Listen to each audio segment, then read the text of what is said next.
was wonderful and amazing to sit in a room with so many survivors, and yet at the same time, extremely painful. The power of their voices that outsiders don't often really get a chance to hear, because we need to hear their stories. We need to know that they're not just a statistic. Goma. I think the incredible beauty was in seeing what Anurata, who herself is a survivor of domestic abuse, the power of a survivor-led organization.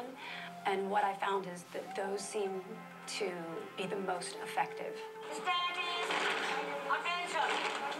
Anurata founded Mighty Nepal in 1993 with her $100 a month teaching salary. From humble beginnings, it has grown into a nationwide nonprofit organization housing and protecting up to 100 women every day at its main complex in Kathmandu. The center provides counseling, training, and legal assistance to help prosecute cases against traffickers. And there is a school for about 300 children, from newborn babies to teenagers, some of whom were trafficked along with their mothers, and others who were rescued from the streets before they could fall into the hands of traffickers.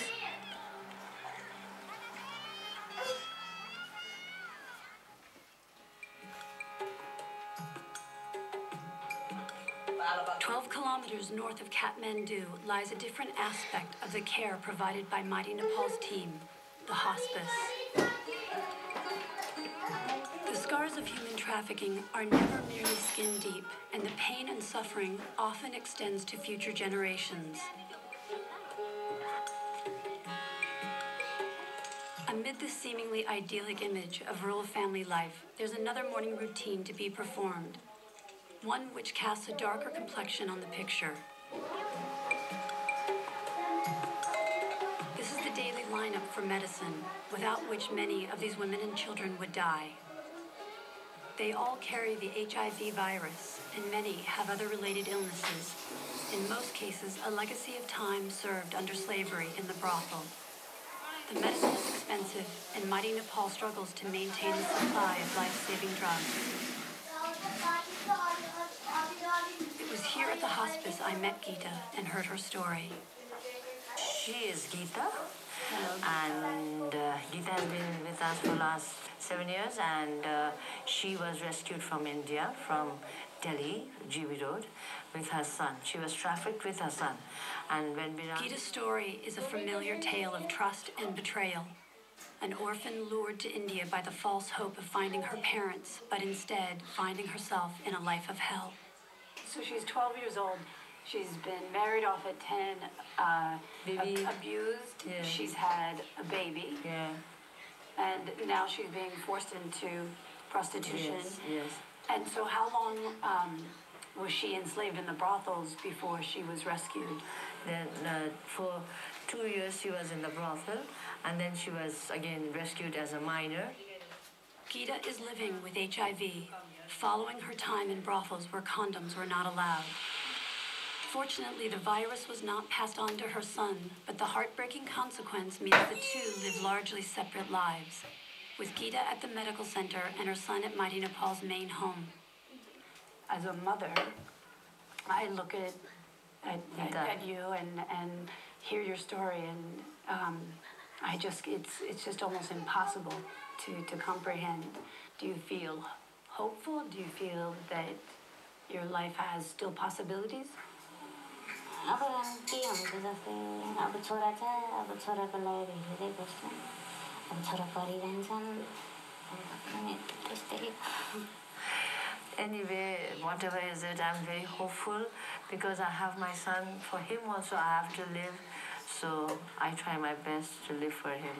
Do you miss seeing him? लाग्दैन तपाईको हातमा छ अब म नभए पनि मेरो दिदीको हातमा छ भनेर मलाई खुसी छु. What do you say?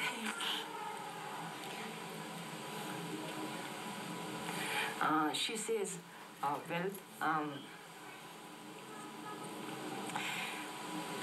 am very, even if he's not with me, the child is with you, so I feel he's in the safe hands. So it's all depends on you, how you keep him.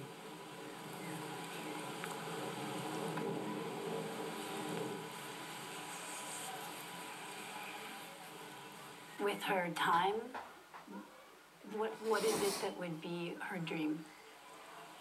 अब यस्तो रोग दुईवटा रोग भोगिरहेको छ अलिअलि त हटाउँछ कहिले कहिले त She says, what can a person with multiple disease like me do? Sometimes I think that, and I'm just hopeless. But at times again, I think Mighty Nepal is there, they're teaching me craft, then I think I can survive with this craft also. अब मेरो यस्तो मनभित्रको कुरा मेरो दुःखको कुराहरू सोध्नुले उहाँबाट आउनुभयो मलाई धेरै खुसी छ तपाईँलाई पनि धेरै धेरै धन्यवाद I have so many things to say. It's all in my heart, and I'm very happy to share it. And thank you for coming all the way and taking my story and sharing with everybody. Thank you. Can I have a hug?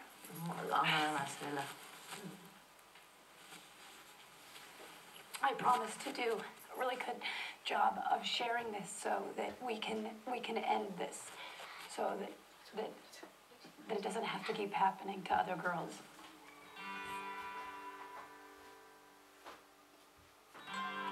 One can't fathom the pain and suffering these women have endured until you hear their stories firsthand.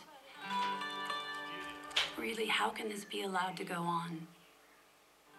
I was due to meet someone who might be able to answer that question, the Prime Minister of Nepal. Going green.